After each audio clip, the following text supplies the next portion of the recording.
Acharya Thakur.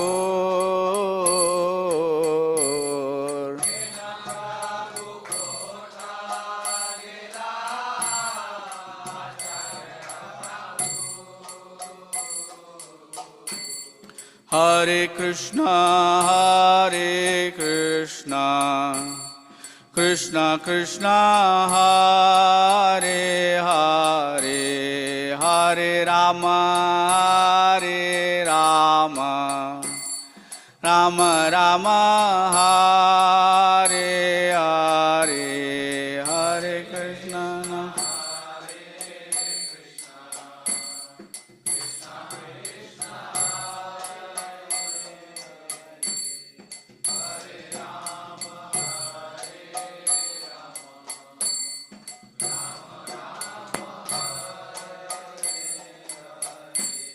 Hare Krishna, Hare Krishna, Krishna Krishna, Hare Hare, Hare Rama, Hare Rama, Rama Rama, Hare Hare, Hare.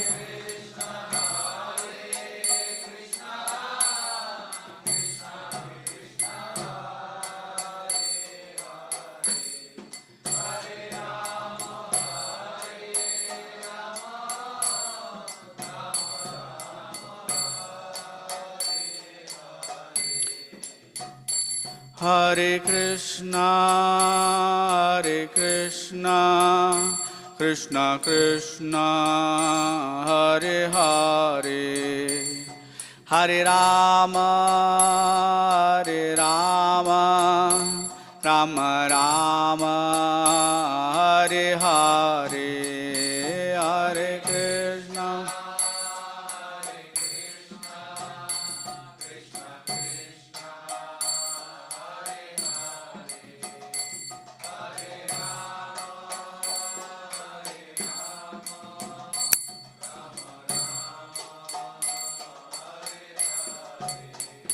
Jaya Vaishnav Thakur, Jaya Vaishnav Thakur, Jaya Vaishnav Thakur, Jaya Vaishnav Thakur, Jaya.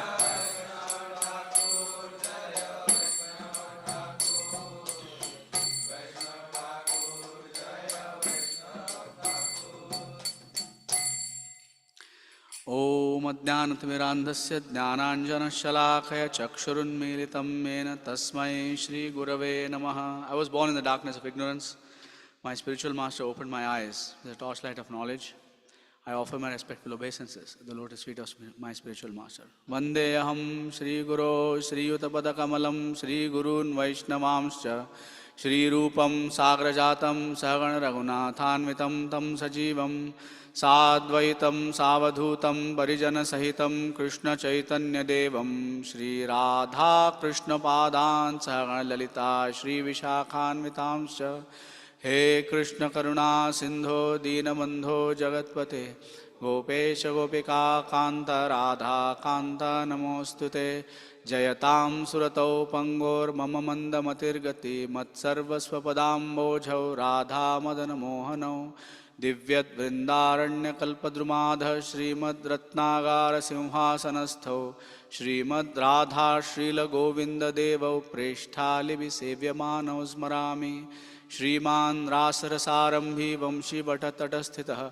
Karshanvenu Swanairgopir Gopinatha Shriyestunah Tapta Kanchana Gaurangi Radhe Vrindavaneshwari Vrishabhanu Sude Devi Pranamami Hari Priye Vancha Kalpatarubhyascha Kripa Sindubhyev cha Patitanam Bhavanebhyo Vaishnavebhyo Namo Namah Jaya Shri Krishna Chaitanya Prabhu Nityananda Shri Advaita Gadadhara Srivasadi Gaura Bhakta Vrinda Hare Krishna Krishna Krishna Hare Hare Hare Rama Rama Rama Hare Hare.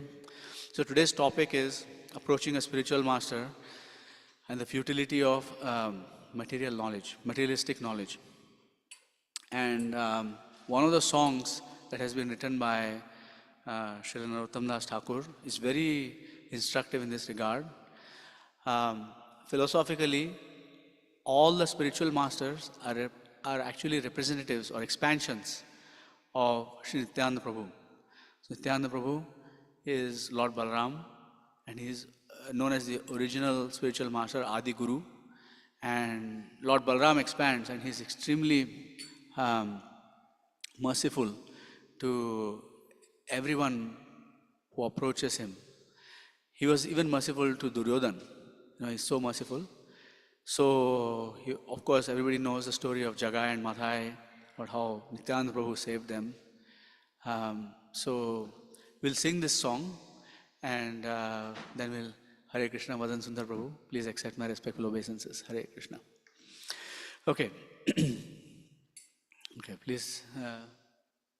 We are going to sing the song Nitai Pada Kamala.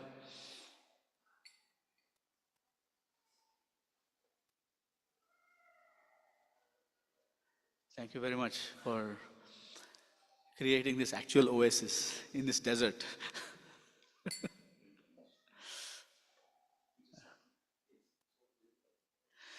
Nitai Pada Kamala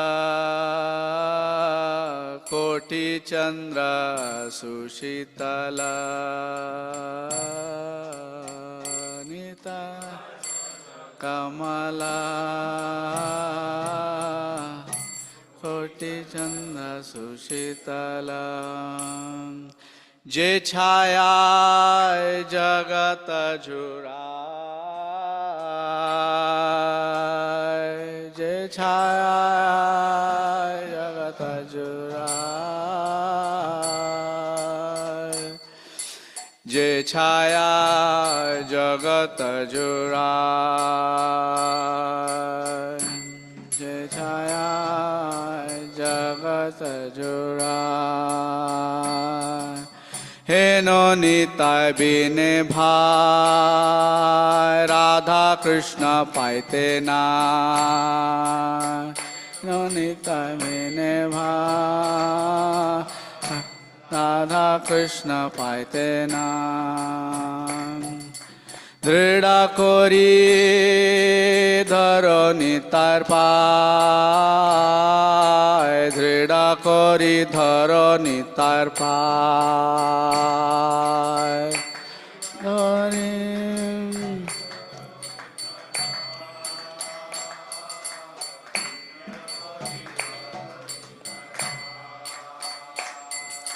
Se sambandha nae ja Mrita janma gelo tar Je sambandha nae ja Mrita janma gelo tar Sei pashu bodo durachar Sei pashu bodo durachar Sei pashu bodo durachar Sei pashu bodo durachar Nitai na bolilo mukhe Majilo samsara sukhe Bolo Nitai na bolilo mukhe Majilo samsara sukhe Vidyakule ki karibe tar Vidyakule ki karibe tar Vidyakule tar Vidyakule ki karibe tar Ahankara matta haya Nitai pada pasariya Ahankara matta haya Nitai pada pasariya Asatya re satya kori mani Asatya re satya kori mani Asatya re satya kori mani Asatya re satya kori mani নিতাইয়ের করুণা হইবে ব্রজে রাধা কৃষ্ণ পাবে নিতাইয়ের করুণা হবে পাবে দৃঢ় করে ধরণি তার পায় দৃঢ় করে ধরণি তার পায় দৃঢ় করে তার পায় দৃঢ় করে ধরণি তার পায় নিতায়ের চরণ সত্য তাহার সেবক নিত্য নিত্য নিত্য নিতায় নিতায় পদ সদা করিয়া নিতায় পদ সদা করিয়া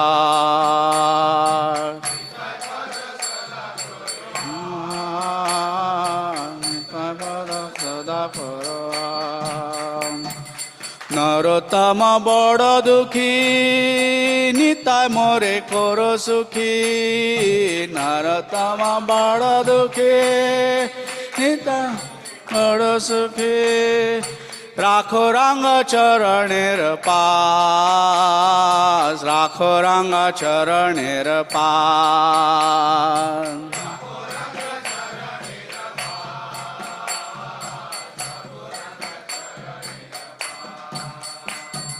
নিতাই পদ কমলা কোটি চন্দ্র সুশীতলা নিতাই পদ কমলা শীতলম যে ছায়ায় জগত ঝুরায় যে ছায়ায় জগত ঝুরায়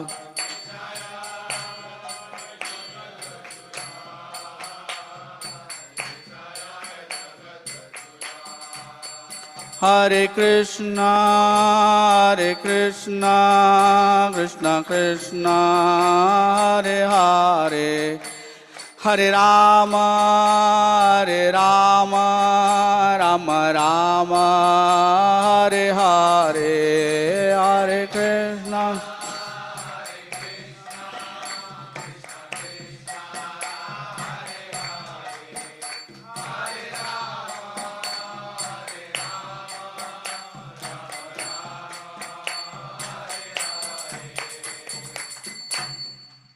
Thank you very much.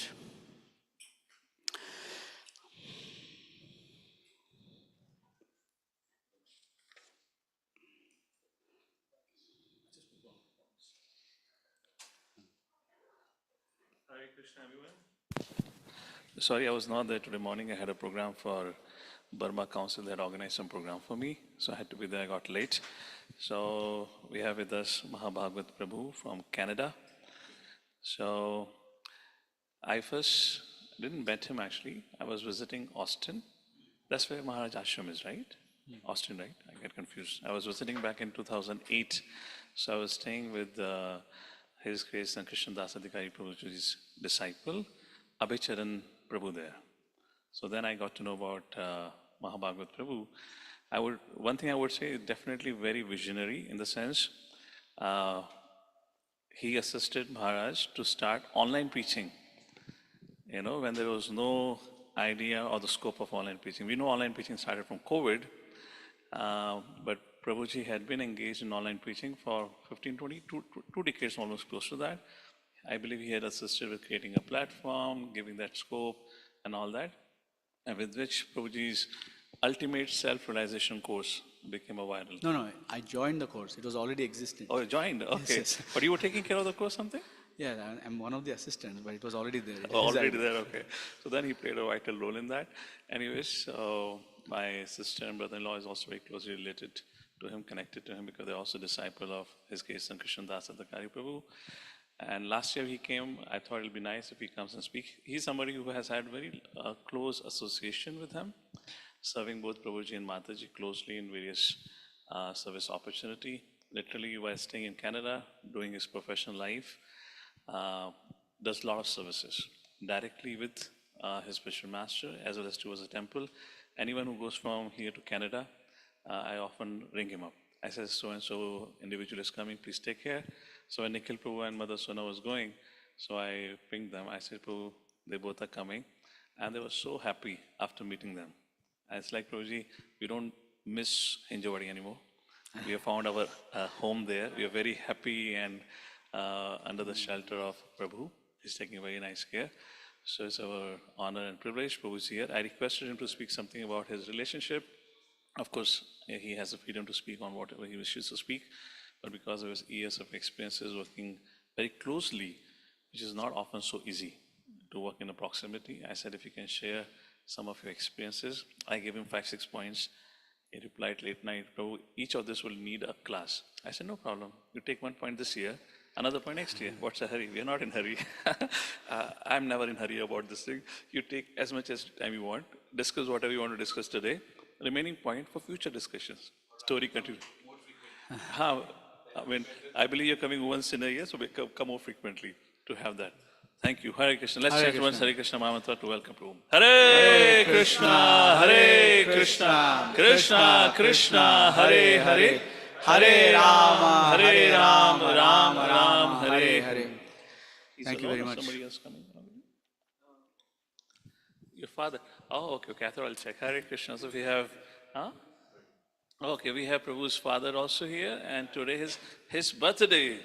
Ayo! So let's one chant for Prabhuji for his good health and for his association. Once loudly, Hare Krishna Mahamantra. Hare Krishna, Hare Krishna, Krishna Krishna, Hare Hare, Hare Rama, Hare Rama, Rama Rama, Hare Hare. So with father. Okay, thank you very much. Okay, dear devotees, how many PhDs in the room? Any PhDs in the room? PhDs? Master's degree holders? 1, 2, we have a few master's degree holders. Okay, how many professional degree holders? Everybody raises their hands now. Okay, all right. So definitely today's topic applies to us because we are very heavy in material knowledge and in this room. So we'll talk about that. We'll talk about what is material knowledge, why it's dangerous, and what we should do with it if we have it. I will take the case, the golden case of a person who was very, very heavy in material knowledge and used everything in the service of Krishna is Srila Sanatan Goswami. Sanatan Goswami was one of the 6 Goswamis of Vrindavan, and his brother is Rupa Goswami. We are all Rupanugas. And Rupa Goswami regarded Sanatan Goswami as his spiritual master because he's his elder brother. And Sanatan Goswami's approach to his spiritual master, Sri Chaitanya Mahaprabhu, is very exemplary. And we'll talk about Sanatan Goswami a little bit. We'll talk about his approach and what he said. And we'll see how that applies to us. And then I'll discuss some of the things that Madan Sundar Prabhu has instructed me to speak about. And then we will see if there's any questions, comments, etc., etc. Okay? So, we'll be reading from the Chaitanya Charitamrita. But before we read from the Chaitanya Charitamrita, it's traditional to sing this little verse. Okay? So let's do that. Jaya Jaya Sri Chaitanya Jaya Nityananda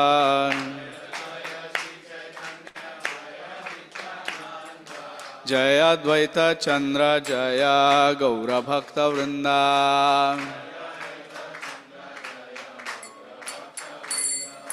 Jaya Jaya Sri Chaitanya Jaya Nityananda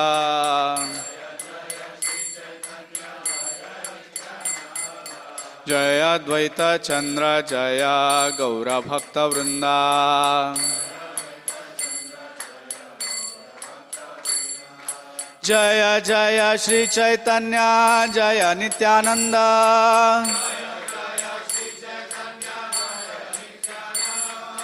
Jaya Advaita Chandra Jaya Gaura Bhakta Vrinda Jaya Jaya Sri Chaitanya Jaya Nityananda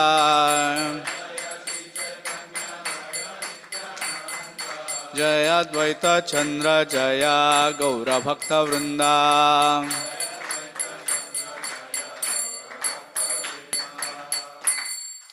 Okay.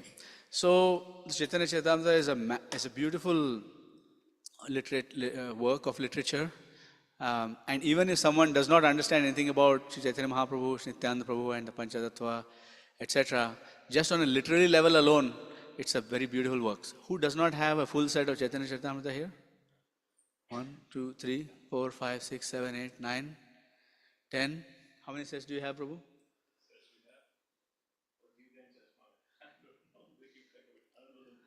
Okay, we need 10 sets of Chaitanya Charitamrita, which everybody needs to take home today. All of you can definitely afford it. Okay, it's a wonderful work. Please trust me on this. You will definitely relish it and you will continue to read the Chaitanya Charitamrita all your life and develop tremendous affection for the Srimad Bhagavatam and the Bhagavad Gita as a result of reading the Chaitanya Charitamrita. Okay. Okay, so Sanatan Goswami was a minister in the government of Nawab Hussain Shah of Bengal. So, in the Bhagavad Gita, Krishna says that Naranam Naradipam, which means that among the men, among the people, I am the king. It doesn't mean that every king is Krishna, but the power of the king represents the power of Krishna. If there's no king, then the power of the government, you cannot really cross the government in most places. You won't get away with it. So that power, that insurmountable power, is the power of Krishna. Okay, whether they use it for Krishna or not, that's a different matter, but that power is coming from Krishna. So because both Rupa and Sanatan Goswami were very much aware of the principles of the Bhagavad Gita, they accepted the service of Nawab Hussain Shah, even though he was a Muslim king, Pathan king, as the arrangement of Krishna, because he happens to be the government in that land, and they are not interested in fighting. They are not Kshatriyas in that sense. So they were kind of forced into the service. They didn't have a choice. It's like, in the modern world, in the IT world, employment is by will, correct? So it's at will. So the employer can let go of you if they want to let go of you, or you can let go of the job if you want to let go of the job. You can give them a notice period, whatever your contract says, and then you can leave the job, right? So it's at will. But at the time of Nawab Hussain Shah and these other kings, etc., employment was not by will. So if the king tells you that you must do this, you either do it or you die. You have only two choices. So since it's better to live and fight another day, Sanatan Goswami and Rupa Goswami chose to accept the employment. Now, they were not ordinary employees, they were very highly privileged employees. So they had, like, the wealth of Rupa Goswami was equivalent to a boatload of gold coins. Who has a boatload of gold coins here? Everybody living in Hinjawadi, just barely managed to pay your mortgages, right? My Guru Maharaj says, job, you know what job means? Job, it's an acronym actually. Job means just over broke. Because they keep you addicted to the paycheck month after month after month, right? Those of you who have escaped the paycheck know what it was like. And those who are on the paycheck knows what it's like, They just give you just enough that you're just one step above broke, above Kangal, basically. Just above broke, job. So they were working, but it was not, Rupa and Sanatan Goswami's job was not like that. They had saved a boatload of gold coins. So I calculated with some approximations, etc., that their total wealth in today's dollars, US dollars, would equal approximately $500 billion. Okay? In today's dollars, that was their wealth of Rupa and Sanatan Goswami. So they were not ordinary employees. They were very privileged people. So Sanatan Goswami was well versed in Sanskrit, in Persian, in Arabic. He was well versed in the science of making deities and temples, Vastu Shastra. How many of us can make temples and deities? Right? They were well versed in the art of they were experts in gemology. They knew the art of diplomacy and contracts. They were very good negotiators because they were ministers. They were very good negotiators. They were expert in valuation of different kinds. They were expert in identifying the nature of a man, so perfect HR professionals. They really knew what this person is from inside, not HR. They hire a person and 3 months later, no fit, let go. Right? No, not that kind of thing. They were very expert. They were experts in mathematics, in astronomy, experts in so many subject matters. They were like masters. And about them it is said that Nana Shastra Vicharanai Kanipunau Saddharma Samsthapakau Lokanam Hitakarinau Tribhuvane Manyav Sharanyakaru Vande Rupa Sanatanau Raghujugo Sri Jiva Gopalakau. So even before they were initiated by Sri Chaitanya Mahaprabhu, they were experts in the scriptures. And not just the Vedic scriptures, they were experts in the Quran. They were experts in the scriptures of the Western world, basically, like other older scriptures from the Western world. So they knew a lot. But because they had accepted the employment of a Muslim king, they were excommunicated from the Brahmin community that they were born in. They were born in a Saraswat Brahmin community. The same Saraswat Brahmin community exists also in Konkan. And if you have met any Saraswat Brahmins, you know how orthodox and what kind of natures they have. So they were part of this community, but they were excommunicated from this. And they were even renamed Dabir Khas and Sakar Malik. Sanatan Goswami was called Sakar Malik. And that was their situation. When they met Chaitanya Mahaprabhu gave them permission to let go of their worldly responsibilities and go to Vrindavan to write so our whole Gaudiya Vaishnava Siddhanta is based on the writings of the Goswamis of Vrindavan, especially Rupa Goswami and Jiva Goswami, but also Sanatan Goswami, etc. And the other Goswamis as well. So they were that was their expertise level. So when Rupa Goswami left the service of the Nawab, then Sanatan Goswami also felt like he wanted to leave. But the Nawab would not let him go. It's not at will, remember? So he does what every good devotee does. He applied for sick leave. Okay? When there's a festival coming up, devotees are sick. So he applied for sick leave for a long time, extended period of time he was at sick leave. And Sanatan Goswami was in ecstasy in his village, listening to the Srimad Bhagavatam. He was doing Bhagavad Katha with his dear associates, other advanced devotees, like-minded people. And the king was really, really missing him in the court. First of all, Rupa Goswami is missing, now Sanatan Goswami also is missing. And the king really relied on them. Kshatriyas rely on the brain power of the Brahmanas in order to function. They need advisors to see what is to be done, how problems can be solved, etc. When key people are missing, then it becomes very difficult for a leader. When an executive CEO doesn't have all of their advisors, then the CEO doesn't know what to do, what can be done. So he sent his personal doctor. The king sent his personal doctor to take care of Sanatan Goswami. Just remember, he was not interested in the welfare of Sanatan Goswami. He was just like, this fellow is missing. Just somehow other cure him and bring him back to the court. I need him here. And then the Qazi, the doctor, went to the home of Sanatan Goswami and he saw that Sanatan Goswami is not sick. After COVID, when people were pretending to be online, then the employers put in these mouse trackers and keyboard trackers and things like that, right? Just to make sure that people are actually working. And finally, that did not work, so now they're saying, back to office, everybody. So anyways, that was what the Nawab said, back to office now.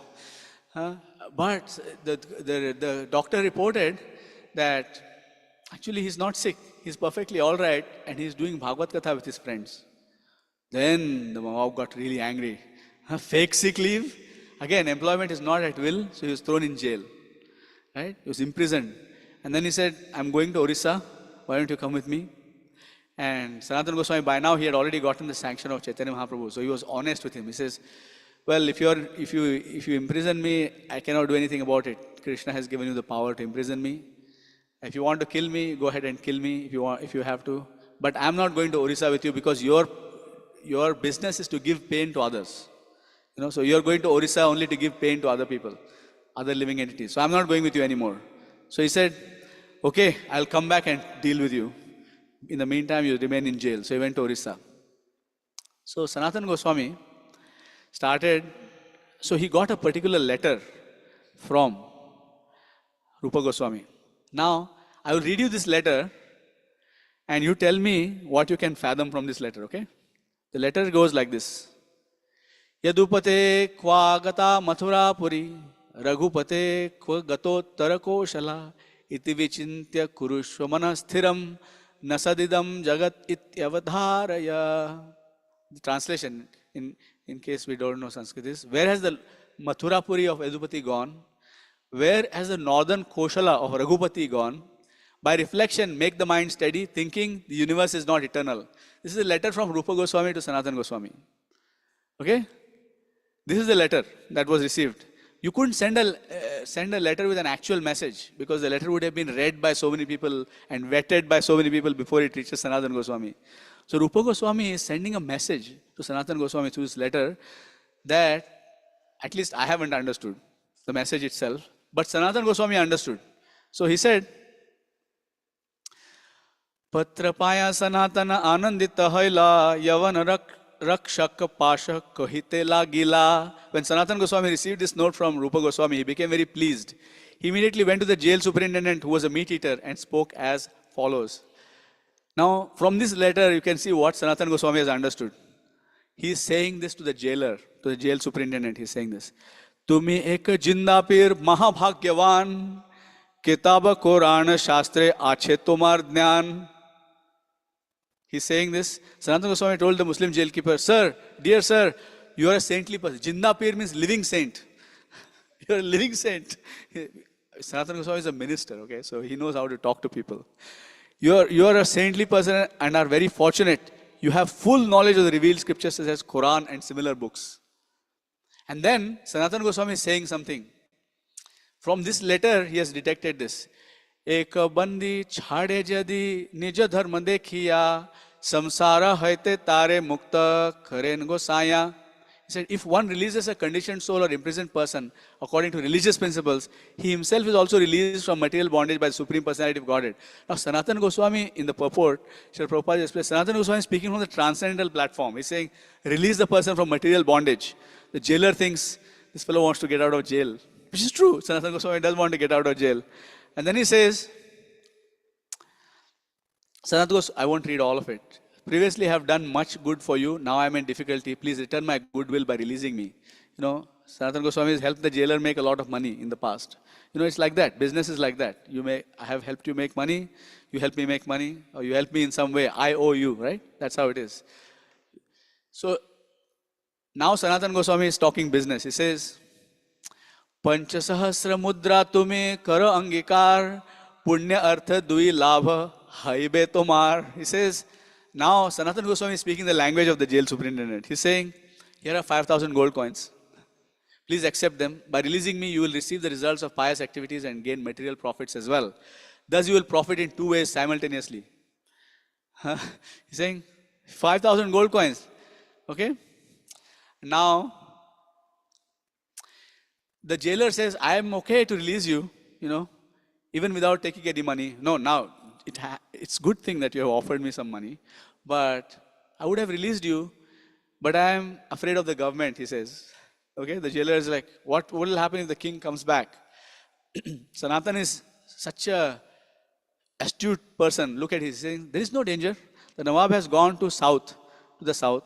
If he returns, in the sense he has gone to make war, Nawab might die, in the war. They're not sitting in the back. They're fighting on the horseback. They're on the horseback in the front of the battle, not like modern day leaders where they're sitting in the tent somewhere safely and the poor soldiers are dying on the front, right? Not like that. It's like, there is no danger. The Nawab has gone to the south. If he returns, tell him that he's giving him an alibi. Like he's saying, Sanatan went to pass stool near the bank of the Ganges. As soon as he saw the Ganges, he jumped in. Tell him, I looked for a long time, but I could not find any trace of him. He jumped in with his shackles. And therefore he was drowned and washed away by the waves. He's dead. Sanatan is dead. Right? He's gone. There is no reason for you to be afraid, for I shall not remain in this country. I shall become... Now, remember who he's talking to? He's talking to a Muslim jail superintendent. So he's saying, Dara Vaishahaya Ami Makkah Kev Jaiba. He's saying, I shall become a mendicant and go to the holy city of Makkah. Sanatana Goswami said that 5,000 is not enough for this fellow. Mind was not satisfied. Then he said, okay, 7,000. Okay, 7,000. And then, now the deal was done. 7,000 is sufficient for him to take the risk of releasing Sanatan.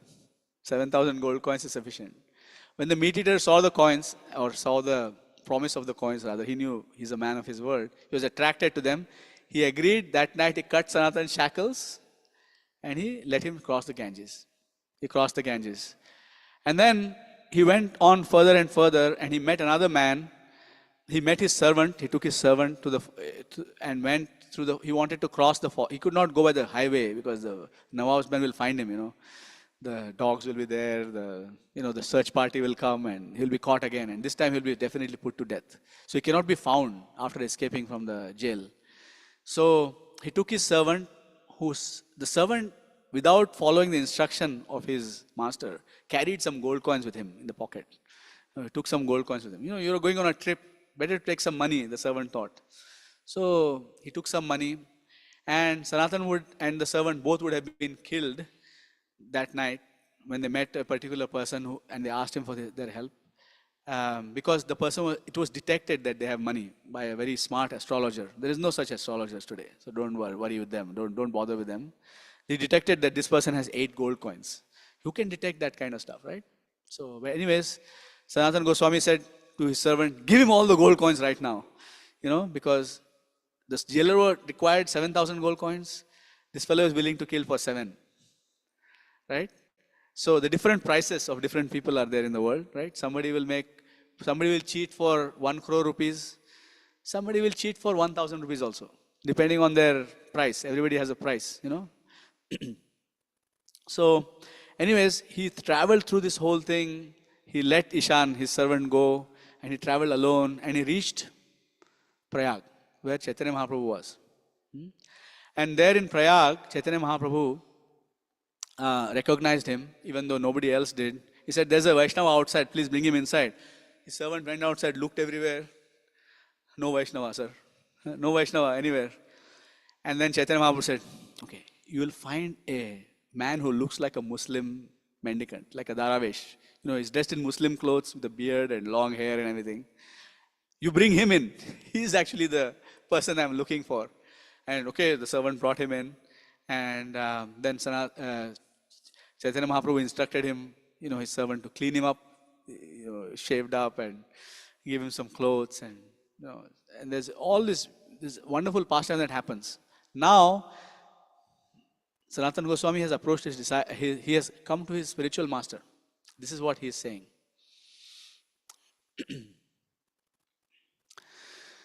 तबे सनातन प्रभुर चरण धरिया दैन्य विनती करे दंते तृणलैया. Putting a straw in his mouth and bowing down, Sanatan Goswami clasped the lotus feet of Sri Chaitanya Mahaprabhu and humbly spoke as follows. We are talking about approaching the spiritual master.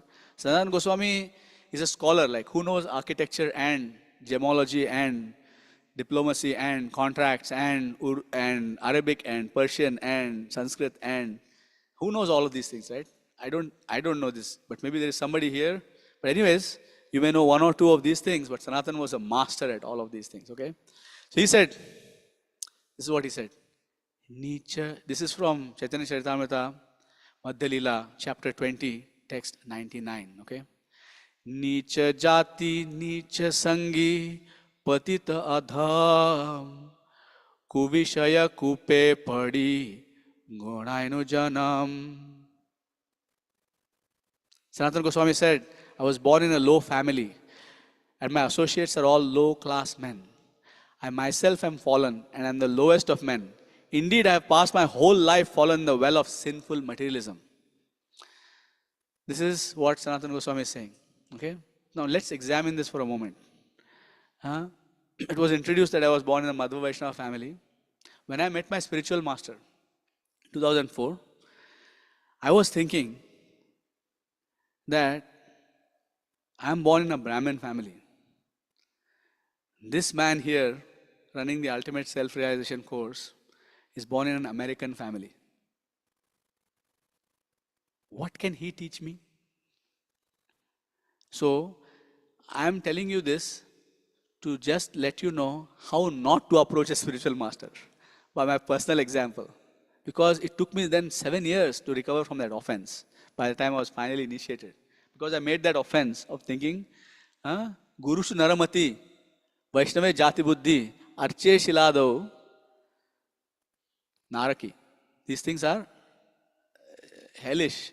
So I had to remain in hellish life for 7 years before I was initiated by my Guru Maharaj, just for making this offense of thinking what this man, American man, can teach me. That's what I was thinking. Abhi bhi kehte hain. Now also they say, ye kab se guru ban gaya? You know, they look at a white man or a black man or a Chinese man like Bhanu Swami and they say, ye kab se guru ban gaya? Huh? But look at what Sanatan Goswami is doing. Sanatan Goswami was born in a Saraswat Brahmin family. He was a scholar that unimaginable for most of us. You know, that kind of scholarship. But this is what he's saying. Why was he saying that? By the way, Nietzsche Sanghi, low-class men. Now, we might think I'm not low-class man. You know, I don't eat meat, I don't consume alcohol, I don't do these things. But how many of us here are employees of software companies? Okay, who are our customers? Our customers are killers of cows. They are not just eaters of meat. They are organizers of slaughterhouses where millions of cows are killed every day. In America alone, up to 1 million cows are killed every day. We are their customers. We shake hands with them. We eat their food.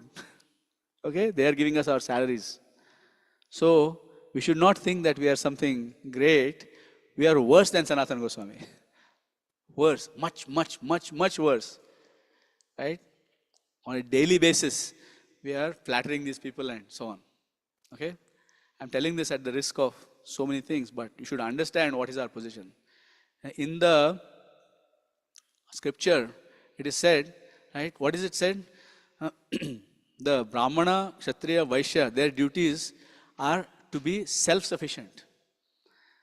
Anybody who is dependent on a salary, according to scripture, is already a Shudra. Already.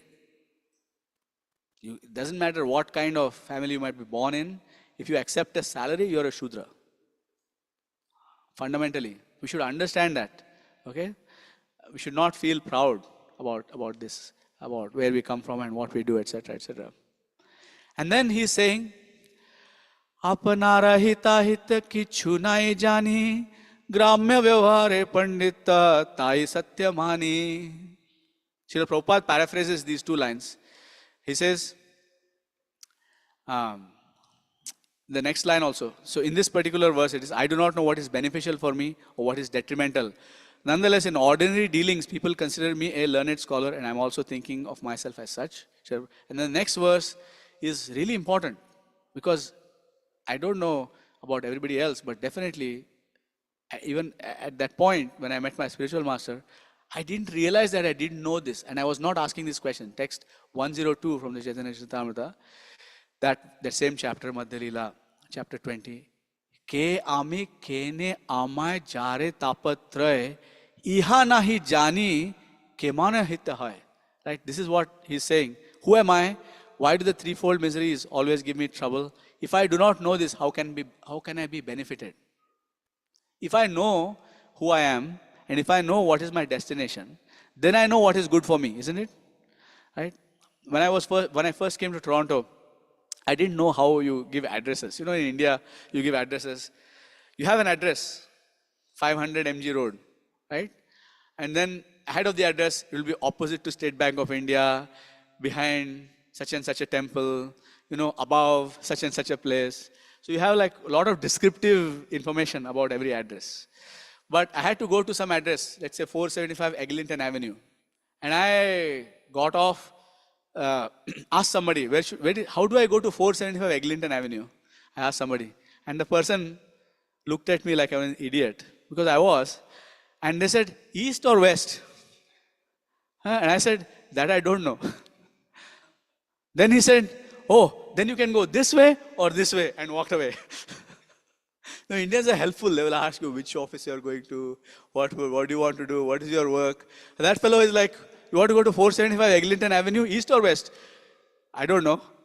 He's not asking me further questions like, you want to go this, which office you want to go? I wanted to go get my social insurance number, When you go to Canada, you need to do this. In 2003, I was trying to get my social insurance number. And then, so the person could have asked, which office are you going to? Oh, you're going to social insurance number office. Okay, Service Canada. Okay, it's in this way, if he knows, for example. In India, they will do that. Kahan ja rahe ho aap? Huh? Oh, acha. They will call two other people. Tumhe pata hai, Tech Mahindra ka office kahan hai yahan par? In the Western countries, they won't do that. Which way are you going? East or west? I don't know. Then this way or this way? And walked away. I mean, go and check if it's east or west. If you don't know the address, what can I do for you? Right? So anyways, if you don't know where you're going, if you don't know what is your goal, then how do you know what is good for you, right? So if I don't know, then what is the use? Most of us don't know who we are. We don't know that Mama Yamsho Jiva Loke Jiva Bhuta Sanatana. We don't know we are part and parcel of Krishna. We don't feel embarrassed that we have to struggle for food in this world. Even the dog on the street is not struggling for food. And we are struggling for food. I ask people, how many years did you study? And they say 20 years. When I'm distributing books, how many years did you study? Okay. How much do you work for your food? 40 hours a week. No, most people work 60 hours actually these days. It's a minimum, otherwise you get fired, right? So, but that dog, that bird, the worm, the insect, the fish, none of them are working hard so much like you. So who is superior? After your 20 years of education, you have become worse than a fish, worse than an ant who's finding food everywhere. Right? All of our whole society has been constructed to make us worse than animals. Animals are free. They don't have to do these things, and we have to. So what is our situation? After 20 years of education, sitting there, ratta maro, right? Understand how this works, understand how thermodynamics works. Who uses thermodynamics in your daily lives? We all have to go through this nonsense, right? Fluid mechanics, truss. अरे computer science सीख रहा हूँ, I am learning about trusses. नहीं सीखना पड़ेगा, नहीं तो fail हो जाओगे भाई. You learn all of these things, and then after that you have to work for 60 hours a week just to get 2 roti. So Rupa says 2 rotis, 4 rotis, however much you eat, but that is your quota. Just because you earn software engineer salary doesn't mean that you are going to eat more suddenly, or you're going to eat better. In fact, you might eat worse because you don't have any time. One brahmachari in Hyderabad was telling me that he first went to the West with Radheshyam Prabhu for the first time. And so Radheshyam Prabhu had given a list of vegetables that need to be purchased. And this devotee was new. So he brought all frozen vegetables and put it in his freezer. and then this devotee, I forget his name, right? Vaishnav Sharan Prabhu.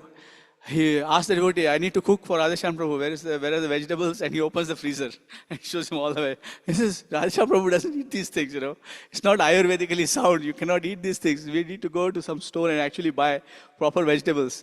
And, he was telling me about, it's common in the West, canned beans. It's a canned chana, you don't have, you're making chola, you open up the can, put it into the pot.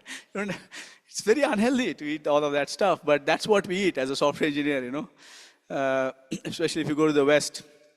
First time we went to Germany, I had some colleagues. There was one boy from Pune also, and he didn't want to eat anything. Dikshit, okay, didn't want to eat anything outside, obviously. And he could not cook. I could cook. My mother had actually taught me how to cook, but he could not cook. So for the 4 weeks that we were there, he was only eating white bread and butter.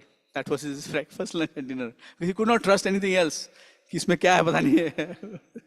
Who knows what is inside this? So anyways, anytime he would come to my place, he would get some proper food, but otherwise it was very difficult. Anyways, so this is the thing. This is our situation. This is our situation, and we don't know that.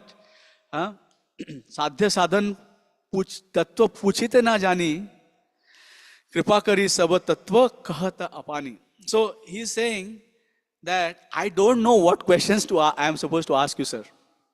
He's saying, I don't know which questions I'm supposed to ask. Sometimes, Srila Prabhupada I was listening to a class by Srila Prabhupada, and Srila Prabhupada asking, that they ask, in the West, he was saying, they ask strange questions. They ask strange questions, like what is an example of strange questions? Everything came from God, where did God come from? And to Prabhupada, that's such a foolish question to ask some sadhu. Where did God from? The definition of God is that everything came from God, I'm telling you. And then you're asking me, the next question is, where did God come from? We get all these questions on the street while distributing books and while doing all of these things. So actually, Sanatan Goswami is smart enough to know that he does not know how to ask these questions. What questions to ask. But we go into classes and I was like that, challenging, asking, what is the guarantee that Chaitanya Mahaprabhu is God? What is the guarantee that Bhagavad Gita was not actually written by some man? I was asking this. It took me 7 years and 600 questions asking my Guru Maharaj because of all my materialistic education. I actually thought that I know everything better than these people. What these shaven-headed jokers know. That's what I was thinking about the brahmachari who was distributed me the Bhagavad Gita. Who is this joker and who has done this to him? 25 years later, he has done that to me. But at that time, I was thinking, who is this fellow and who has done this to him? I don't know who the brahmachari was. I was not smart enough to actually get any contact information and anything. I just took the Bhagavad Gita, threw it in my bag, walked away, thinking that I'm going to find the faults in this Bhagavad Gita and show this fellow. Next time I meet one of these shaven-headed jokers, I will show them. But I am the joker, and they are the smart people, right? So anyways, so that's the thing. How not to approach a spiritual master, you can definitely learn. How to approach spiritual master, you should learn from others. So anyways, we know what is Sanatana Goswami's stature, his qualification, and we say how he has approached the spiritual master. He's put a Dante Trina, he has it used to be common, you don't do such things now. But there are other ways of showing our humility in front of the spiritual master. So in any rate, we should not go into spiritual master with a mood of humility. Tad vidhi pranipatena pariprashnena sevaya upadekshanti te jnanam jnaninas tattvadarshina. Srila Prabhupada says in many classes, he says, don't ask questions if you are not willing to serve. And don't ask questions in a challenging mood. Because think about it. If you don't trust somebody, will you give them something that you have very valuable? Something that very valuable that you have in your heart, something that you want to share, something you want to disclose. If you cannot trust that person, will you give it to them? Will you share that knowledge with them? No, even there are scriptures in which Vidya Devi says to Brahmana, be careful who you give me to. Because Vidya is very like a sword, can cut. And if the person is like a surgeon and knows how to use the scalpel, good. Otherwise, you give a knife in the hand of some fool, you don't know what they're going to do with it. So anyways, don't approach a spiritual master in a mood of challenge.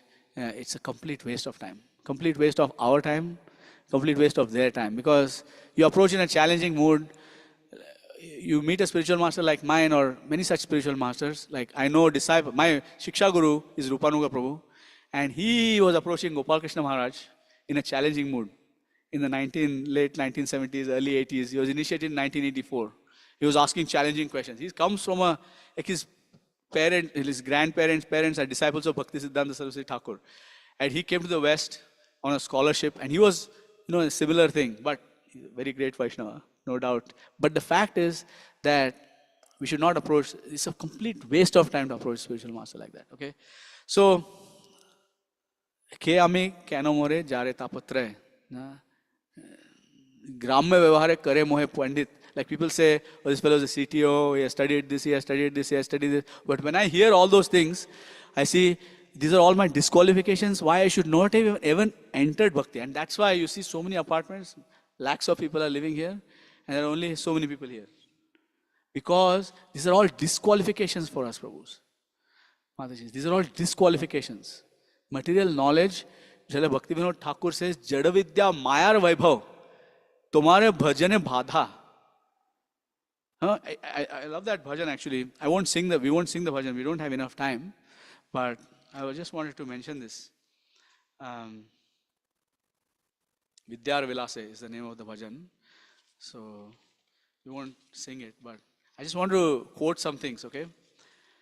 Jadavidya Mayar Vaibhav, Tomare bhajane badha, moha janamiya, anitya samsare, jivake karahe gadha. We're all like donkeys. You know, we have this material knowledge has been put on our heads, on our shoulders, has made us into donkeys working for 60 hours a week, right? For people. Now, Bhaktivinoda Thakur is saying, Se gadha hoye. Bhaktivinoda Thakur himself is saying, Se gadha hoye, samsarar boja, vahino anek kal.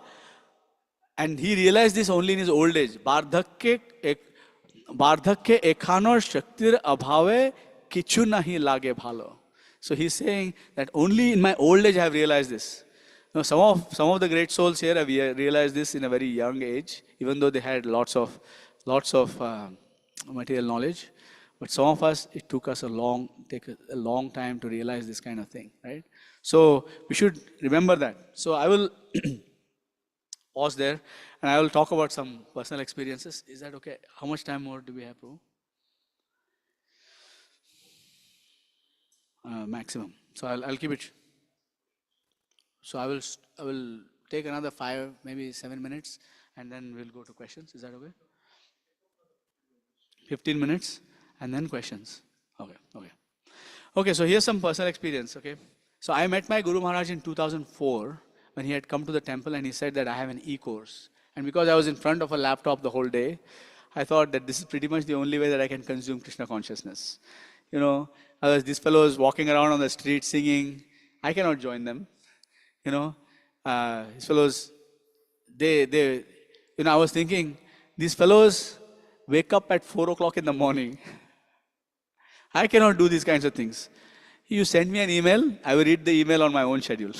That was my thought process, how I started this whole process, okay? So in 2005, again my Guru Maharaj came to Toronto. And this time, I knew that he was coming, but I made other plans to go somewhere else.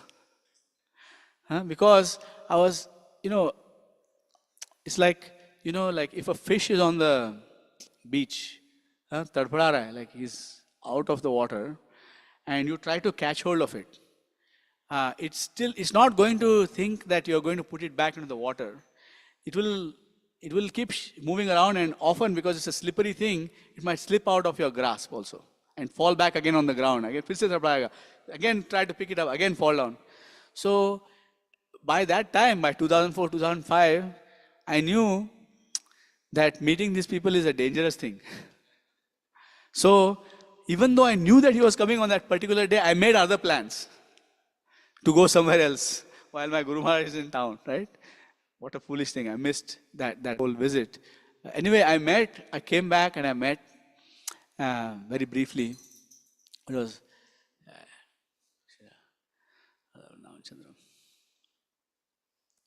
so anyways,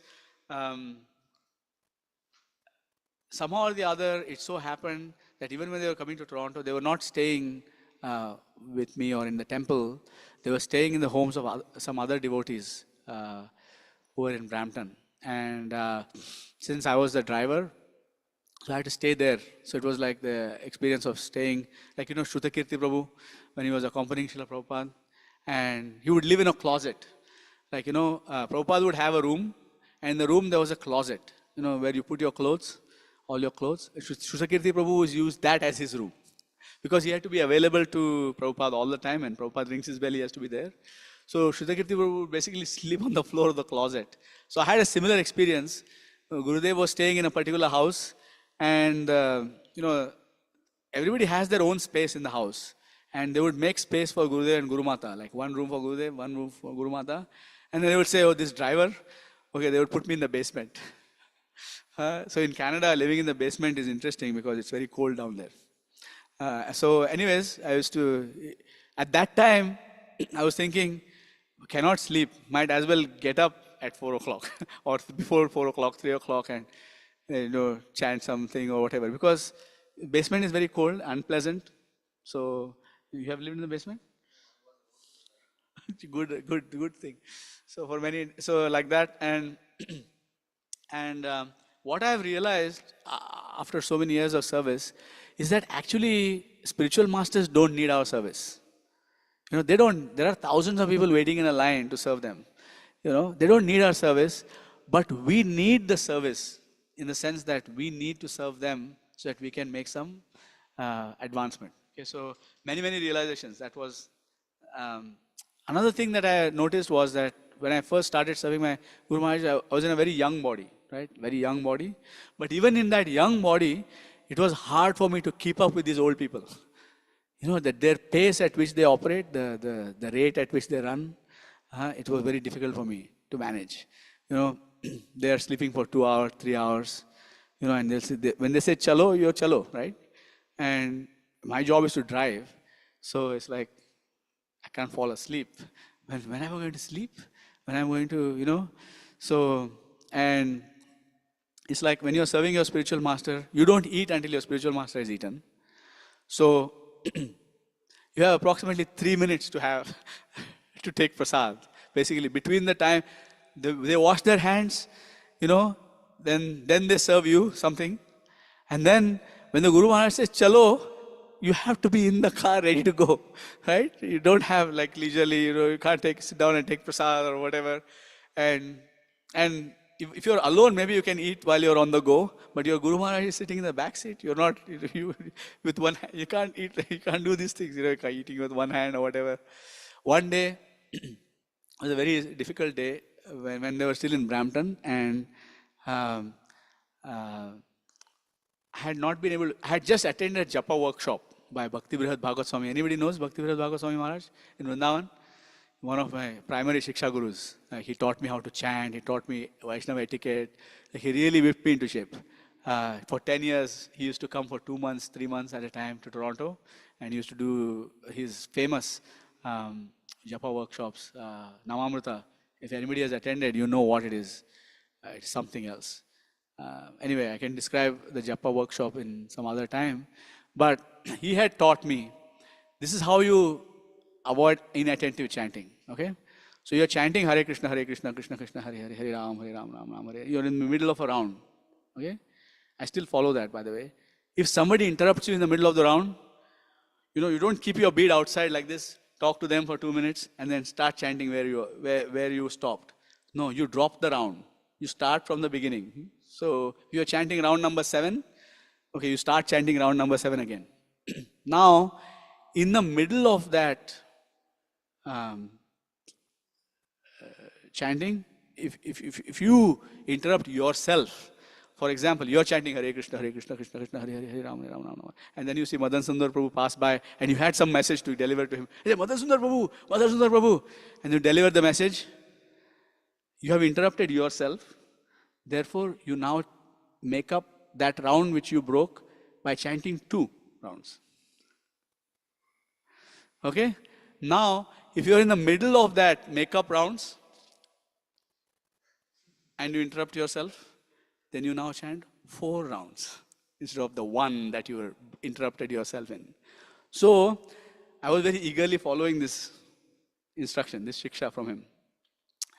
Now, when you are serving your Guru Maharaj, you're the servant, Idhar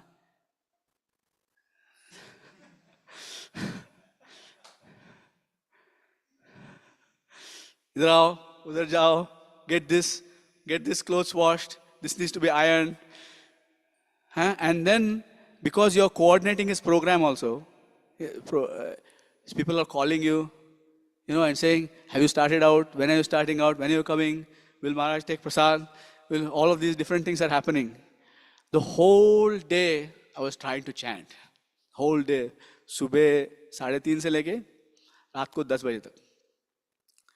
So, and I had not completed my chanting. The whole day I was trying, not completed my chanting.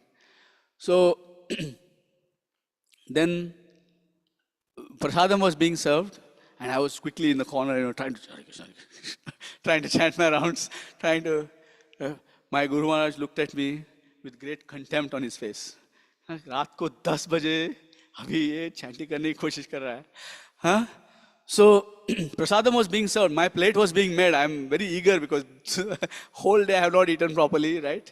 And prasadam plate is being served. Somehow I was thinking, abhi ek do round chant kar lunga, I will take prasadam and then I'll complete my chanting. And then Gurudev said, how many rounds do you have left? He had great contempt on his face. How many rounds do you have left? And because he was like, how many rounds do you have left? And I said, how many rounds have you chanted? I said, 6, Gurudev. And so you have 10 left. He says, it's better you don't take prasad. You better chant and go and take rest. Because you won't be able to wake up tomorrow morning. And I was like, in a young body, when people say you fast, it's like, in an old body, no problem. Fast, no problem. No problem. But in a young body, it's very difficult. And then Guru Mata intervened. People say, many people who know them say that Guru Mata is very heavy. I don't know why they say that. Because she was the one who saved me from that situation. She said, whole day he has been driving you. He had no time to chant. She said that to my Guru. Only she can say like that to Gurudev, right? I said, all right then. Chant 4 rounds, then take prasad. So that was one of the experiences.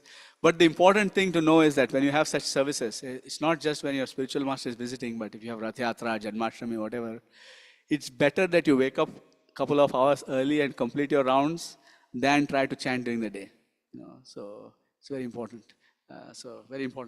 So like that, one of the biggest challenges that comes when you're serving your guru is that you have to really confront your attachments. Because we are attached to so many things. We might be attached to this kind of sadhana and that kind of prasad and this kind of schedule and this kind of thing. Especially if you've been around for some time, you kind of develop certain habits. But when you're serving, you have to put all of that stuff aside.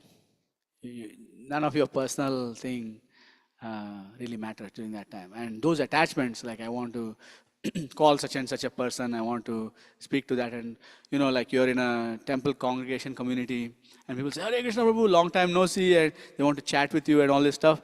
But when you're on duty, you cannot. You have to let go of all these attachments and say, no, I have to go. You have to be rude, you have to sometimes be unseen also. Because if they see you, then they start wanting to chat with you, and it's a very difficult thing for a person who's a little bit social. It's very difficult. So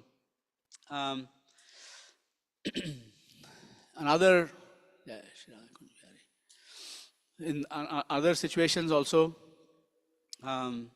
you can get into disputes with other devotees, because you're in a position of, to be honest, like you're in a position of authority when you're with the guru, when you're with your guru. You know things that nobody else knows. What is about to happen, what is going to happen, what's the plan, all of these things. And you're in the position of telling anybody to do anything, at that time, because you have like the power of attorney of your guru at that time. So it's very easy to make offenses during that time, because you can get short, you can get, because you may not even mean that, but it might be perceived like that, that you are very short and you, so it's very important to do that. Also, even when we are with a guru and when we are with, or any other such exalted personality, the guru is constantly observing our behavior and how we are interacting with everybody, and they know what is our level of advancement. So once what had happened is, we were in Brampton again for a Sunday feast class in winter, because Gurudev used to come in January, because he was like, I will come when there are no other preachers, so that everybody gets some association. And because nobody wants to come to Toronto in January, trust me, right? Nobody wants to. -25, who wants to come there? Nobody wants to. Everybody's running in the opposite direction. All the Canadians are running to warm places. Which preacher wants to come to Toronto in January? But they used to come until the health deteriorated. And now I'm saying, don't come in January, please. It's very slippery. And devotees who travel a lot, they cannot afford to have a shoe for this and a shoe for that, and everything is fixed. So they are wearing their whatever chappals they are wearing everywhere in the world, same. They don't have the winter shoes. So, so I had parked my car very close to the entrance to the center. It was behind the city hall. It was not the temple that they have right now, but it was a temporary place, center. And I had parked the car illegally, okay, on a place where you're not supposed to park. just so that Gurudev and Guru Mata can get into the car easily. And I know that I am parked for Gurudev and Guru Mata, right? So somebody came behind me. In India, it's like you go around, right? There's no point honking anyways. People will do whatever they will do. But in Canada, people get angry when you park in a place where you're not supposed to park. So there was a fellow behind who came behind my car and started honking loudly. And I was with Guru, right? So I'm fully justified to do whatever I'm doing there. And I got into a fight with this fellow, with this white-bodied gentleman, and I got into a fight with him. And I was still in these fights never end. And the fight was still going on when Gurudev and Guru Mata came out. And he didn't say anything. He got into the car. I drove off. And as I'm driving off, he says, so Mahabhagavat made a new friend today. We're constantly observing what our behavior is, like being under a microscope, like constantly. So his point was that, yes, I understand that you are doing this for me, but there was no need for you to get into a fight with that man. You should have adopted his point was, you should have adopted a humble mood and said, I'm so sorry for inconveniencing you, sir. But I was like, I'm with the Guru.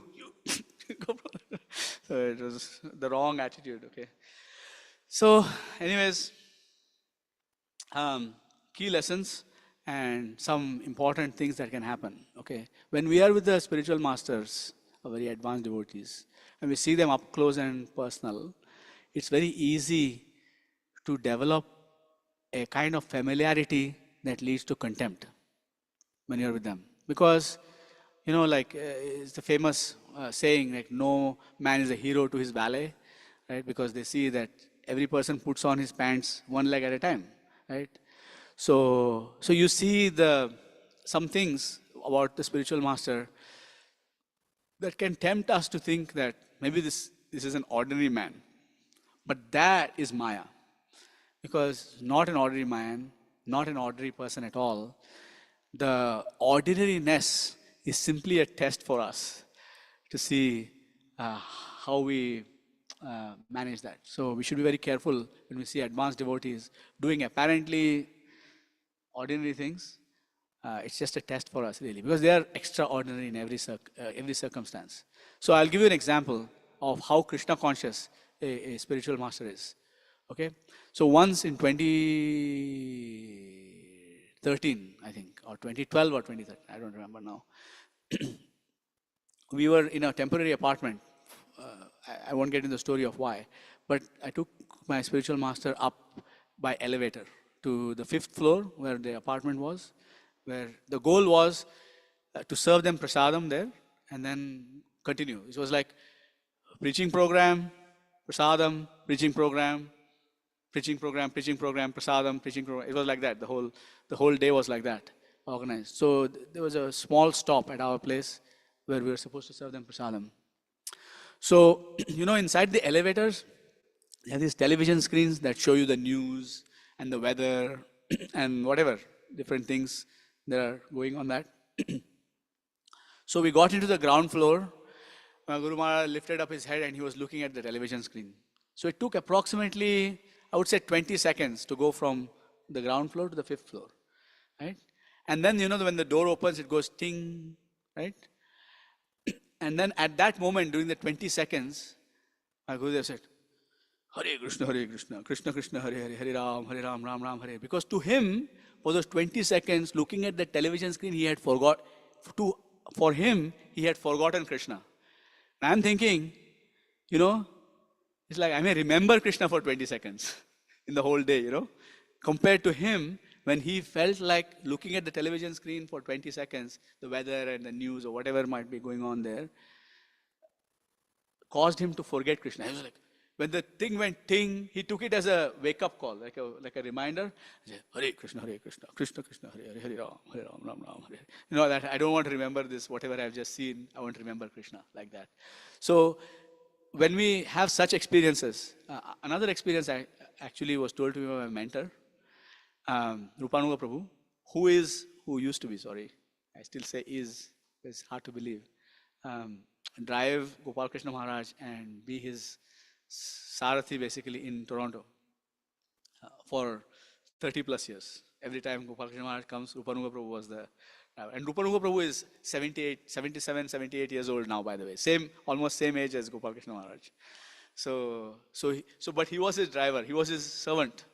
So this happened when he was in his 70s. And you can see what the Guru does, right? So Rupanuga Prabhu was, something happened, with a devotee like Gopal Krishna Maharaj, the plan is never certain because he wants to do everything and meet everybody and give everybody his blessings and everybody his mercy constantly. That is his nature. So therefore, he's always running 4 hours behind schedule, right? And people who don't understand why he's running behind schedule feel, impatient. But anyways, so plans constantly change. And something happened and something was changing. And Rupanuga Prabhu was saying, Guru Maharaj, we can do this and we can do this, we can do that, we can do that.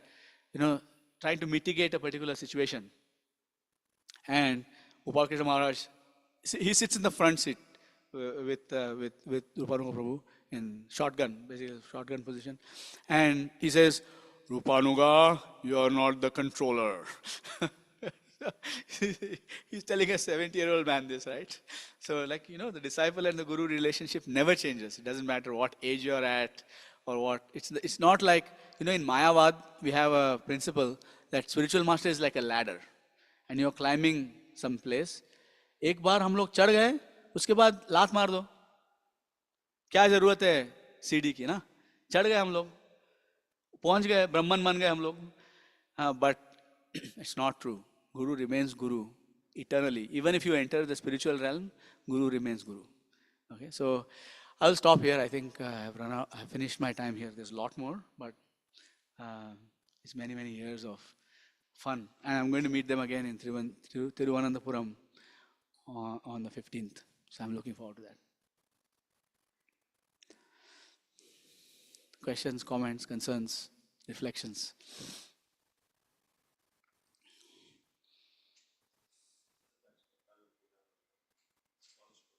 Oh, wow. They have to go right now? Oh, they have left already. Okay.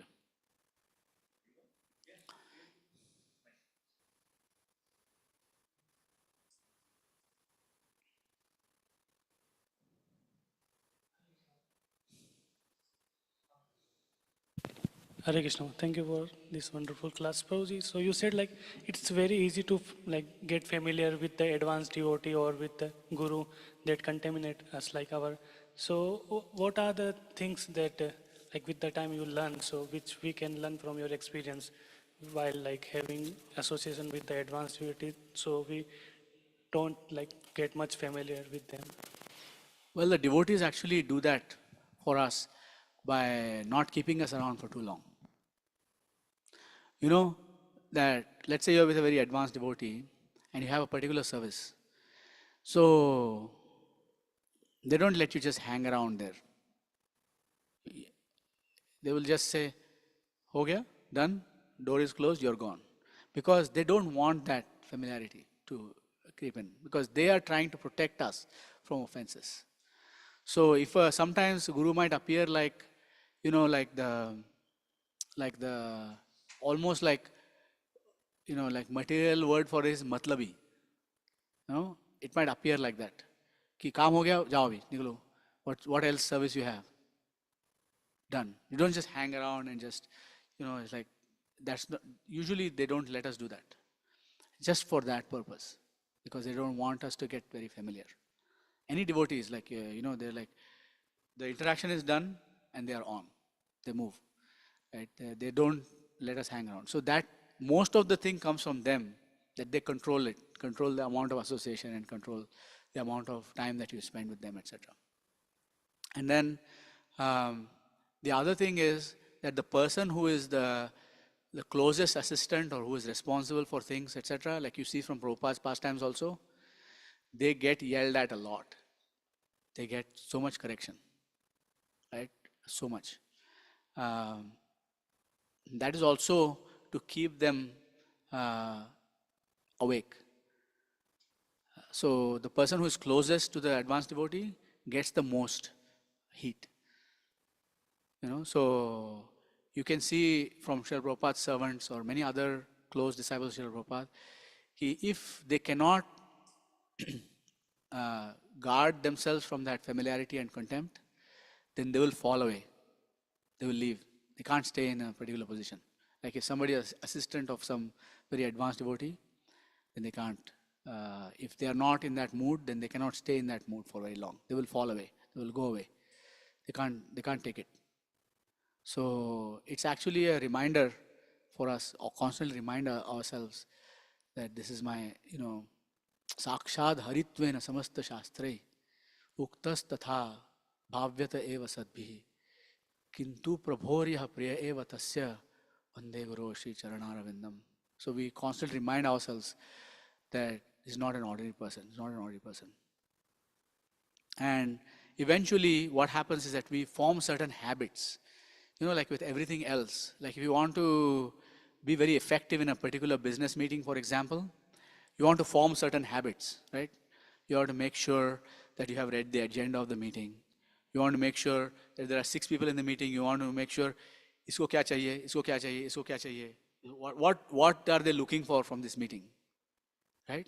So if you're prepared in that way, when you enter the meeting, then you can be productive, because then you can करना वही है, लेकिन convey करना है कि तुम्हारा भी हो रहा है भाई, तुम्हारा भी हो रहा है, everything is, all of your goals are being met.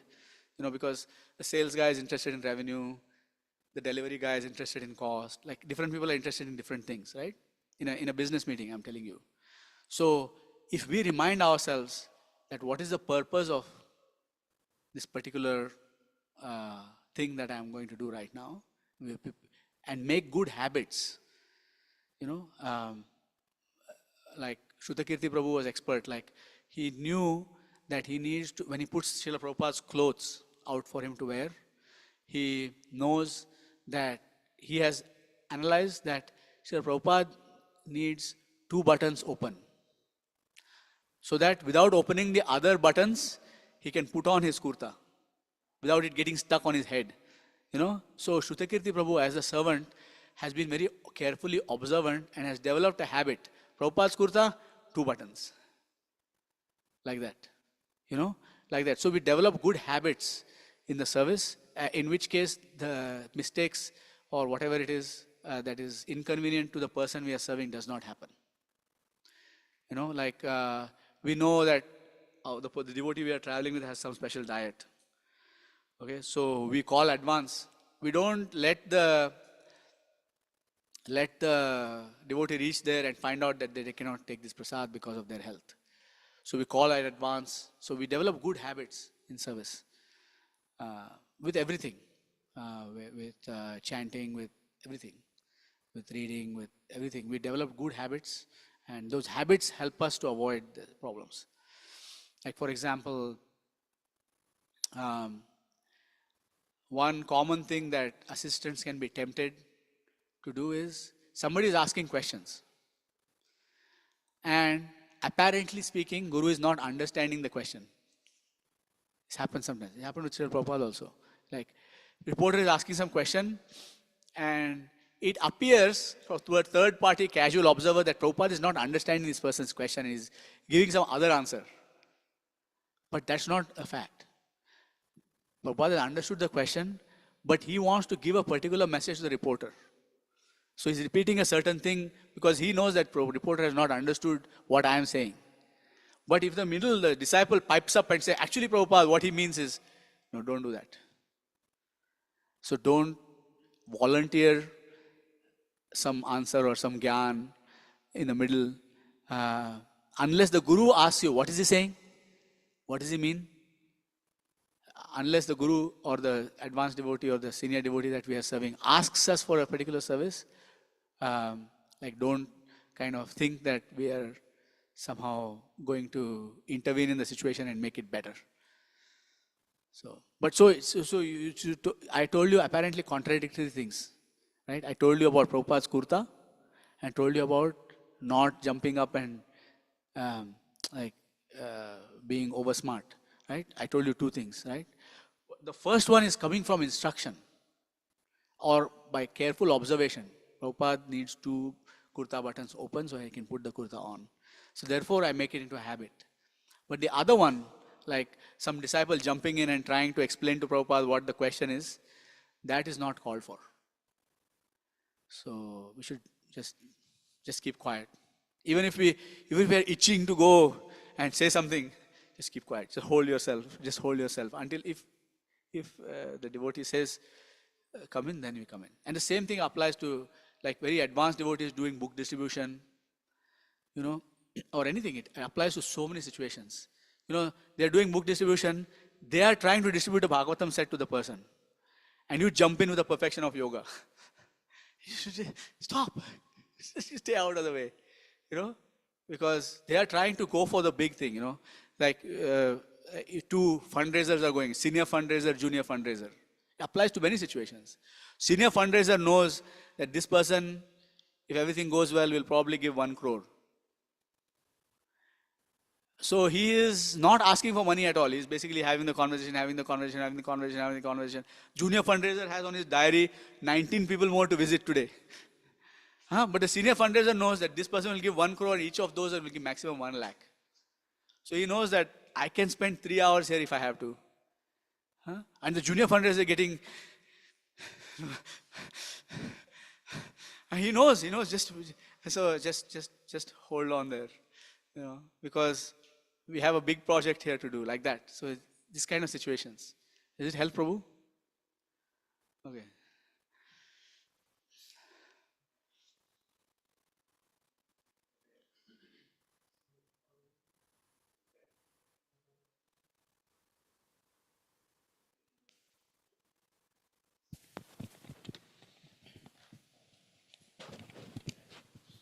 Last one.